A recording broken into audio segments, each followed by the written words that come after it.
What's up guys, we've got another Smash Brothers video for you, and that's right, it's finally time we talk about the most logical link between our Pokemon and Smash videos, the hallmark of the entire Pokemon franchise, Pikachu. Some introductions first. Along with Jigglypuff, Pikachu is the only Pokemon to be a member of the original 12 characters that have been in every single Super Smash Bros. Game. Unlike Puff though, Pikachu is actually a starter character in one of the games, and Ash's main Pokemon in the entirety of the Pokemon anime. So it's no surprise while Sakurai might have loved Puff enough to include it in every game, kids around the world love Pikachu. And what better way to sell your game than to include something that is literally in the Macy's Thanksgiving Day Parade. And so as always, we end up at our internal question here at False Swipe Gaming: how good was Pikachu actually? This is the competitive history of Pikachu in Super Smash Bros.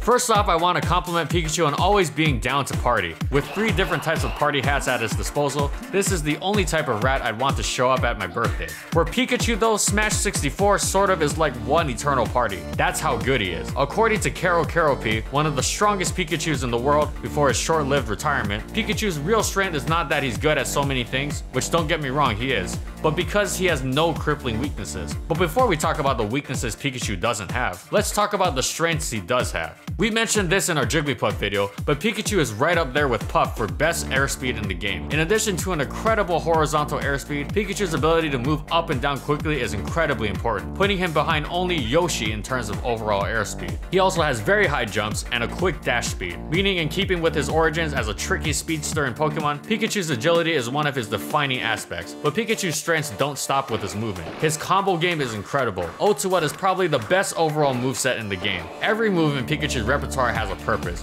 and they're usually pretty amazing. Smash 64 hitboxes are disjointed in general, and again, disjointed means that the hitbox is far outside the hurt box, meaning these moves are in general safe and have good range. But Pikachu takes that to another level. Take a look at these 3 moves. That tail ends up being as big as Pikachu's whole body. Not to mention these moves are combo starters, comboing into themselves and anything else Pikachu wants. And here's some more highlights. Watch as Pikachu sends 10,000 jolts of electricity through a poor pink puffball, killing it at a ridiculously low percent. Or here, a poor young fox gets sent careening into the clouds, Pikachu utilizing the power of the sky to send Fox into it. That last greenhouse combo ends with a thunder spike, aka up smash into thunder. That's a technique to remember for the record. And by the way, that's the legendary Isaiah performing that combo. Carol said it best when we talked to him. Pro Pikachu players aren't using the same 5 or 6 or 7 attacks to beat people. They use every attack. I wouldn't say it is uncommon for a high level Pika main to use literally every one of his moves at least once in a best of 3 set. But if you really want to choose one thing that makes Pikachu so incredible, it would have to be his up B, Quick Attack. Well, Quick Attack is just a priority based 4D move in Pokemon. In Smash it does everything. It's undoubtedly the best recover in the game, able to cover absolutely insane distances in the literal blink of an eye. Because of how variable it is, sometimes there's frankly just no way to cover it. You have to guess, and if you're wrong, Pikachu is just back on stage. It's also a huge part of what gives Pikachu arguably the best edge guarding in 64, because he can follow characters so far off stage that even if they're knocked into the blast zone, Pikachu can recover reliably. And oh yeah, did I mention it has invincibility frames on startup, so it's a combo breaker too, and it sweet spots the ledge all the time? This move is Pikachu's defining trait as a great character, giving the option to gimp any characters he can't just combo. That's a whole lot of good things. So what weaknesses does Pikachu have? Well, that's the thing, Pikachu really doesn't have a lot of weaknesses. That's why for all the theory crafting that Fox, Falcon, or Yoshi might eventually be the best character in the game, Pikachu has been first in every single tier list of Smash 64. There are a few small weaknesses though. For one, Pikachu has one of the worst pivots in the game, and pivots are one of 64's main movement options. Think wave dashing in Melee, if that makes sense. Secondly, Pikachu's tech roll is very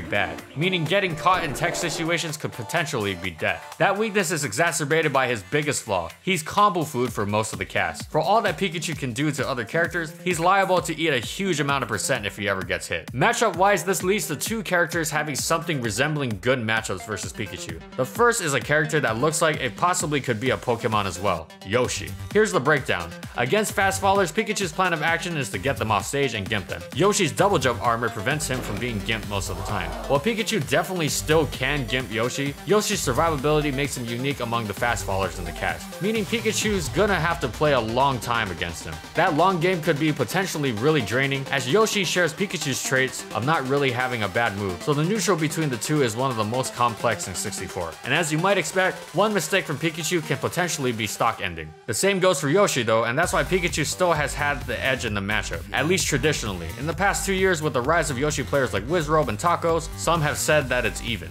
But there's one matchup that historically Pikachu players have struggled with. Here's the review session, folks. What's Pikachu's biggest strength and what's his biggest weakness? If you said his recovery for strength and that he's easily comboed for weakness, congrats! There's one character who is designed in such a way that he negates Pikachu's biggest strength and exploits his weakness. That is Captain Falcon. Here's the thing, Captain Falcon can kill Pikachu off a single hit most of the time. And when we say kill, we really do mean kill. Most characters could combo Pikachu super hard, but if it could recover, it probably will, getting a second lease on life. Falcon's ability to combo into kill moves like Up B and Falcon Punch meant that Pikachu's biggest strength, his recovery, was negated. What a down air! What a down air! Was anything but standard. Wow! That down air, what? Again, this is a matchup that's shifted recently. Traditionally, it's been seen as Pikachu's only negative matchup, but in recent times, the matchup has swung towards even. That's owed a lot to one player, Wario, who was most recently ranked as the best player in the world. A Japanese Pikachu main, Wario made his first appearance in the US at Genesis 3, where he took the entire tournament over proficient Captain Falcon mains like Super Boomfan and Mariguas. While Pikachu is undeniably the strongest character in 64, it's worth noting that he becomes better and better the higher the level of play. That's because he doesn't have one broken option he spams. He's a character with a huge useful moveset that has to be utilized to its fullest. While many players in 64 have a secondary Pikachu to pull out, it's actually quite rare that a solo Pika main wins a national. At the most stacked 64 tournament of all time, Super Smash Con 2017, the top 3 players were a solo Kirby, a solo Yoshi, and a solo Puff. In comparison to other Smash games, 64 is probably one of the most balanced. Players have debated banning Pikachu in fact. He's so notorious he's frequently just referred to as Rat. So don't get us wrong, he's definitely absurdly strong. But over-centralizing? Not quite. Going into Melee, Sakurai and his team of crack developers probably realized they'd overturned Pikachu a little bit in the original. While the legend goes that Sakurai nerfed Kirby into the ground so as to not show bias for a character he himself had created, Pikachu escaped complete annihilation, but he still suffered some heavy changes. Pikachu's back air, a hefty kill move in 64, is a floppy weak move in Melee, with the nickname the Pizza. Most of his huge disjoints are gone completely, although there is some range left on his moves like his up air. More on that later. His combo power off Nair and up tilt is reduced a whole lot, with up tilt no longer causing nearly enough stun to combo into itself, and while quick attack gained the ability to do damage, it's somewhat shorter and lacks the invulnerability frames that made it such a great combo breaker in 64. The last 3 changes all work together to remove one of Pikachu's most reliable kill options in 64. His grab. If you remember, Pikachu's back throw in 64 was absurd, sending enemies flying at super low percents. In Melee, it's not bad, but certainly not a kill move. Secondly, it's very easy for Pikachu to combo into grab in 64 because his grab range is massive, whereas in Melee, it's the absolute smallest grab in the game. Look at those flailing T-Rex arms. Finally, Z canceling in 64 is a technique that allows a character to cancel all end lag when ending a move, meaning Dare and Fair are moves that are incredibly useful on their own and can lead into grab. In Melee, L canceling is a similar technique, but only removes half the lag on aerials, meaning those moves, especially Dare, are not quite as useful. But that range is the biggest part, well, the smallest, considering how tiny it got. One of Pikachu's best tools is now much harder to get off in Melee. So there's all these nerfs, but what makes Pikachu good in Melee? For one, straight up change, his neutral B, Thunderjaw, is far more useful due to the speed and trajectory at which it travels, making it a viable neutral option to put enemies in shield or an edge guarding tool. But if Pikachu in 64 is an overwhelming all-arounder with no weaknesses, Pikachu in Melee is an absurdly polarized character, becoming far more easy to define. He's a quick killer with good speed and incredible recovery who struggles to deliver meaty hits. Pikachu's up air in Melee is like his up B in 64. It does everything.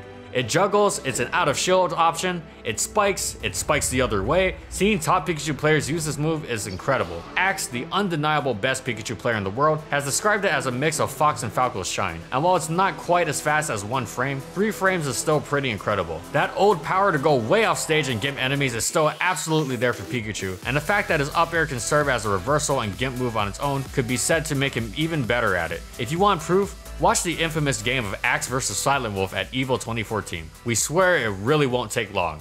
I'm sorry, Otto. That nasty Gimp game is shored up by moves like forward tilt, which stays out a long time and can force enemies away from the ledge, Thunder Jolt as mentioned, and Pikachu's new back throw. While it doesn't have the KO potential of his old one, and considering that there's DI now because there wasn't any DI in Smash 64, the fact that Pikachu rolls backwards before throwing his opponent means back throw can put enemies off stage even from close to the center, and being off stage versus this mouse is a scary prospect. But Gimps aren't the only way Pikachu gets early kills. The infamous Thunder Spike returns, giving Pikachu potential kill setups on floaties at very early percents. That is, if up smash doesn't kill them straight up. Pikachu's Iron Tail is the strongest uncharged up smash in the game, even stronger than Fox's up smash. Watch this Jigglypuff die on Yoshi's story at 42%. And that's not all. With the chain grab on fast fallers, stages like Final Destination can mean guaranteed death off of one grab. Now for the bad. Getting that grab is incredibly hard. With the worst grab in the game, Pikachu is hard pressed to get his grubby little paws on his enemies. What's more, Pikachu's shield is among the worst 5 shields in the game. So even though shield grabbing isn't that common at a high level of play, it's especially uncommon for Pikachu to get a free grab. That also means Pikachu gets his shield poked a lot, and that's most definitely not good. Some of Pikachu's moves are also quite laggy in the wrong situations. Thunder can lead to early kills, but it's one of the longest move animations in the game, and using it off stage without it hitting means Pikachu is a dead rat. Skull Bash, Pikachu's side B, is also really laggy if used on stage, pretty much only used for recovery mix-ups and rest or shield break punishes. Finally, Pikachu's dash attack is almost universally bad, and according to Axe, it's a move he and other Pikachus accidentally use a lot as well. And that's that Pikachu's moves don't do a lot of damage or have very much knockback, save for that brutal up smash. Short Hop Nair, Pikachu's main approach option, can be crouch cancelled and punished until quite a high percent, and Up Air, that Swiss Army knife of a move, only does 3%. Even up smash can be crouch cancelled by some characters. The ways around crouch cancels include down smash and grab, but a missed down smash gives your opponent all the time in the world to dream up how they want to punish you,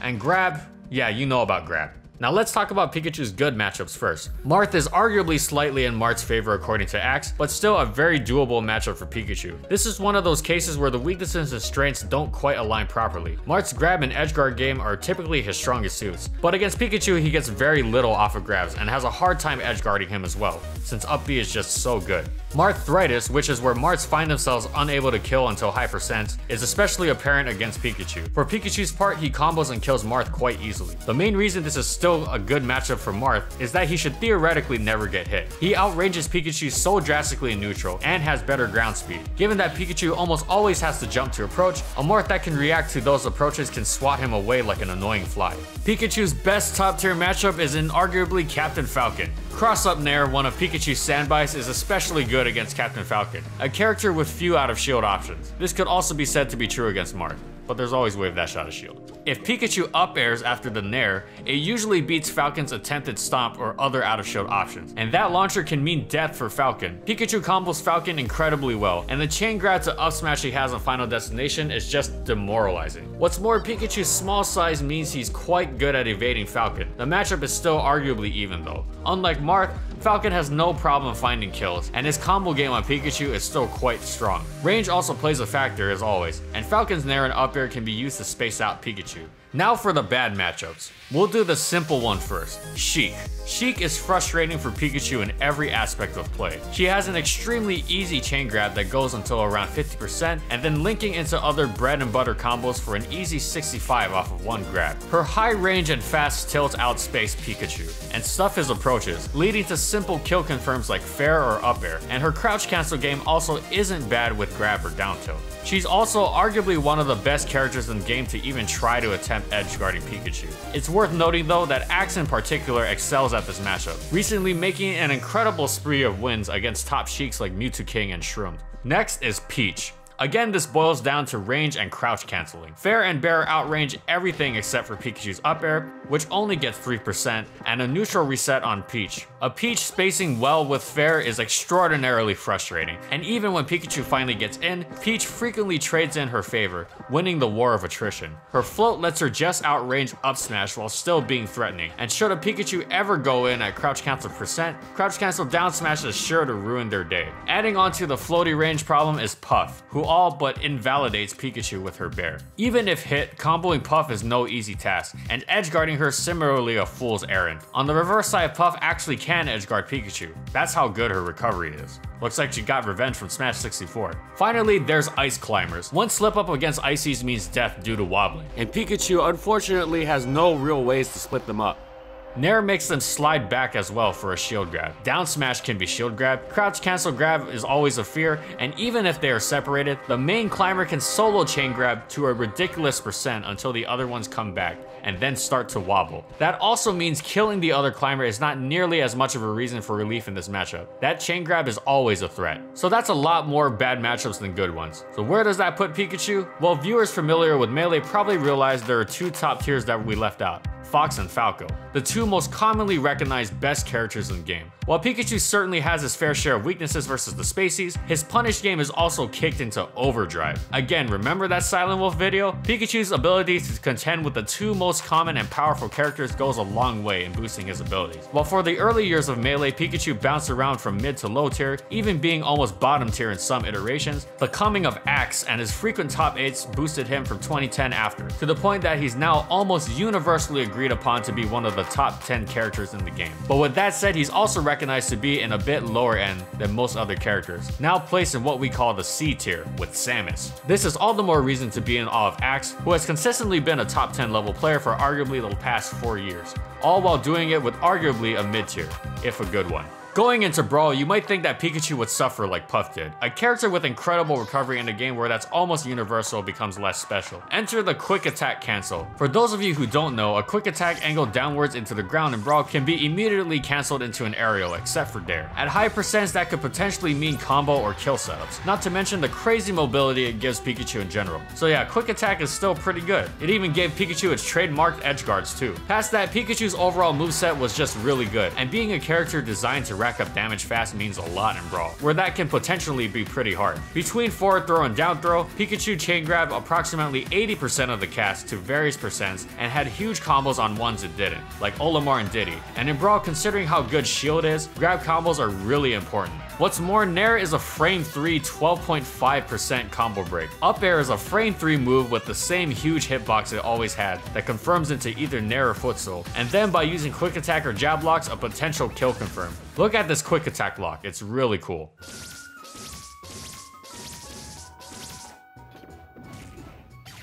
Even if Pikachu couldn't get one of the combo starters, down smash could result in early kills. Oh, and Thunder, everything linked into Thunder. Up tilt, up smash, and down smash. Thunder also lasted longer than air dodges, which is a really strong option in Brawl, considering that there's no longer directional air dodges like in Melee, which gives Pikachu a nice answer to something universal among characters. Finally, percentage matters a lot in Brawl, and with such a high percentage projectile, Thunder Jolt doing 6% grounded and 9% in the air, Pikachu could potentially build its lead even from afar, especially since there's no dashing because, you know, you might trip. Now before we go into weaknesses and matchups, there's two disclaimers. One is that since the Brawl scene unfortunately fizzled out, the most recent tier list is from 2013, just before the release of Smash 4. The second is that we are not Brawl experts, and while our resident bald Brawl sage, Esam, was the crown champion of Pikachu, he's also known to be a huge optimist about his own character. There's literally a hashtag on Twitter called #EsamOpinions, making fun of what he says. But he knows more about Pikachu than anyone else, and he's our resident expert for this video, so we're gonna listen to him here.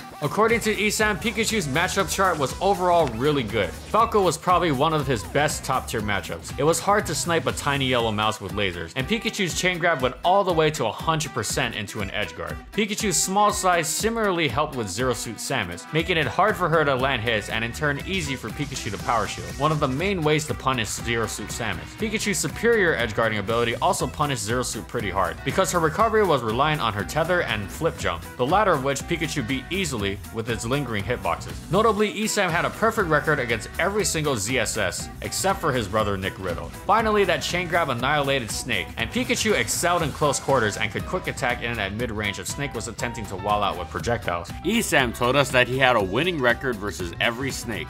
Free, lol. Like in 64, Pikachu didn't quite have any crippling weaknesses, but there were characters who just had massive strengths it couldn't contest. Its biggest issues were its weight, which let it be killed and comboed easily, and its limited tech options. Even with Thunder Jolt, it was mostly a close quarters combat master. For that reason, Ice Climbers was a hard matchup, as being near those characters was a potential death sentence. Esam says he thinks the matchup was actually getting close to even because Pikachu could kill Nana extremely well, but as the stage list got more conservative and the game died out, the matchup never quite quite panned out that way. Very late into Brawl's lifespan, certain Pikachu such as Z saw success via camping and timeouts, but Esam's aggressive nature kept that strategy from coming to the fore. Next is Olimar, who Mr. Eric Liu sums up so succinctly as obnoxious. Olimar's up smash, where he tosses a Pikmin into the air in front of him, keeps Pikachu out remarkably well, and he was able to rack up damage from afar easily. And if you've never played against an Olimar, killing his Pikmin is essential before one can kill him. But killing Pikmin also staled Pikachu's moves, and staling is a lot more prominent in Brawl than in the other games, leading to less damaging combos. What's more, different Pikmin did different things, and purple and yellow Pikmin were particularly annoying for Pikachu to deal with. Purple Pikmin did a huge amount of knockback and had a ton of health, making them dangerous and hard to hit. And yellow Pikmin brought a little bit of Pokemon typing into the game, being immune to electric types, which against Pikachu, yeah. Pikachu's one strength in the matchup was edge guarding Olimar, who had a tether recovery, but potentially losing to Pikmin RNG was disheartening. And finally, Meta Knight. Again, we defer to Esam, who says so eloquently, he was so broken, Raffle. Yep, that sums it up. What, you want more detail? Okay, fine. Pika really struggled to kill Meta Knight until late percents, and Meta Knight's ability to air stall and camp the ledge while spamming his dare and up air walled out Pikachu completely. Pikachu did do better than most other characters though, which was helpful when 50% of every tournament was Meta Knight players. So where did that put Pikachu in Brawl? Well, if you know about the Brawl tier list, those 3 losing matchups are the agreed upon best 3 characters in the game. While never outside of the top 10 except at the beginning of the game, Pikachu was hard to pin down because he was so hard to play, with Esam being the only Pikachu in the top 50. But according to Esam though, Pikachu was 4th in the game, tied with Falco and Diddy Kong, but with a winning matchup on Falco and even with Diddy. So why did other people put Pika lower? Simple, because they didn't live in Florida, and thus were not witnesses to the glorious reign of Esam, showing how broken Pikachu truly was. Hey man, he was the best Pika in the world, so maybe he's got something. Now we hope you guys are eager for some more hashtag Esam opinions, because surprise, he's also our Smash 4 Pikachu expert as well. To be honest, Smash 4 Pikachu strengths are quite similar to Brawl Pika, but before we talk about that, let's talk about general changes. Thunder is no longer a kill off the top, now being a meteor that knocks the enemy into Pikachu, dealing a good amount of knockback if it succeeds. Thunder is a bit harder to land in this game, but more variable as a result. Gone is the old Thunder spiking, but now a different type of combo can be landed, and it can potentially meteor off stage for edge guards. Secondly, quick attack canceling in its most useful form is gone, as it can no longer be used on flat surfaces. This removes quick attack locks, but it can still combo into other moves and is a more useful combo starter in general. Along with Thunder itself being nerfed, down smash no longer leads into Thunder, as it now sends enemies out instead of straight up, and Nair was nerfed a whole 4%, meaning it kills way later. The one positive change is that Fair benefited from the same changes most multi-hit moves in Smash 4 did, to make them connect all hits more reliably, which has a bonus side effect of giving it a mini spike hitbox that can drag opponents off stage. Lastly, general Smash 4 changes. All characters grab the ledge and edge hogging no longer exists, air dodging is really good, and the implementation of rage at high percents. Those will be important. So how's Pikachu good? As always, it's mostly down to the combos. Pikachu has a lot of combos and safe combo starters such as down tilt and fair, which can be spaced just out of most characters' shield grab ranges. Because of quick attack, Pikachu can constantly pressure the opponent, keeping them in a disadvantage and staying out of bad situations himself. His jab lock combos come even more frequently than before, thanks to knockdowns from Nair, down tilt, dare, and potentially jab, although you can no longer infinite with quick attack canceling, and his follow-ups off of down throw are quite nice. It's easy for Pikachu to be safe and aggressive with fast moves like Nair and everything else mentioned above. Those game mechanics we mentioned beforehand come into play now. Edge guarding, as always, is one of Pikachu's strengths, still able to go super off stage due to quick attack, but since there's no edge hawking, Pikachu honestly cares even less about going off stage, able to end stocks quick while his opponents are recovering in a way that most characters can't. Quick attack also protects Pikachu from ledge traps that may stymie other characters and cover rolls, comboing into kill moves at high percents. Finally, Pikachu is great at recovering air dodges due to his fast aerials. Again, Pikachu's low weight hinders him. He dies early while struggling to kill early himself, usually needing to edge guard or rely on up smash or thunders for kills. Rage exacerbates the problem. Pikachu's opponents frequently live to very high percents and then in turn kill him early. His range is still a far cry from his 64 disjoints, and his frame data on aerials is fast on startup, but strangely slow when landing. And although he can rack up damage from 0 to 50 pretty quickly, after 50% he struggles to rack up any more, and sets up into kill options, usually relying on reads or rage himself. So matchups, according to Esam, Pikachu does quite well against the strong DLC characters and many other top tiers, beating Cloud and Diddy and going even with Bayonetta and Fox. Cloud's biggest failing against Pikachu is his recovery. Pikachu's incredible jab usually stops Cloud's recovery, leading to an easy back air or something else similar for easy KOs, and Pikachu's small hitbox boxes makes it very hard for Cloud to land falling aerials, one of his primary options. Diddy struggles to get his banana game set up on the Pikachu, whose fast ground mobility and out of shield options are good answers to potential slippage. And again, edge guarding is amazing against Diddy. Bayonetta struggles against small characters who can camper, and characters who can edge guard her. And who does that sound like? As the agreed upon best character in the game, Bayonetta still does well enough, but the matchup is certainly doable for Pikachu. Finally, it's once more Pikachu's off-stage game that gives him good tools against Fox. In addition to that Fox's fast faller status gives Pikachu monstrous punishes off of easy openings like grabs. Also, according to Esam, Pikachu only has 2 losing matchups, those being Mario and Ness. Ness is solidly Pikachu's worst matchup, able to kill Pikachu with up air and back throw, while Pikachu's eternal struggle to kill really sets him back. In neutral, Ness can wall out Pikachu with fair and air,